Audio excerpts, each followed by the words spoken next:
Nagkaroon na tayo ng sagot sa mga problema natin, especially pag mahilig or palaging sumasakit ang tummy mo dahil hindi ka natutunawan.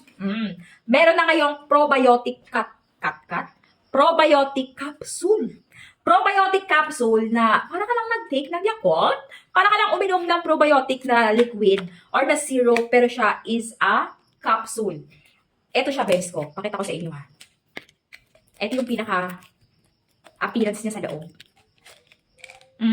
Probiotic capsule, bebs. Especially pag mahilig kang kumain sa labas, yung mga hindi natin alam kung malinis ba o safe ba yung kinakain natin. Eto, kumukulo-kulo yung tiyan mo. Eto na. Eto, 2 tablet lang inumin mo. O take note muna. Wala namang masama sa supplement or sa mga probiotic.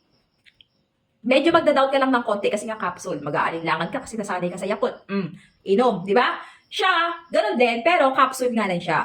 Pero kung talagang gusto mo maging safe or talagang gusto mong mag-take ng ganito, wala namang problema. Consult your doctor first. Kung talagang medyo may doubt ka ng konti, consult your doctor first. And take note, hindi ito gamot. It's not a medicine. It's only a supplement and probiotic. Bam! Eto basket natin, yellow basket. Pag gusto ng ganitong klase mga probiotic para sa mga sakit-sakit ng tiyan, mga kumukulo-kulo ng mga tiyan, na mga hindi mga natunawan. O, ayan na.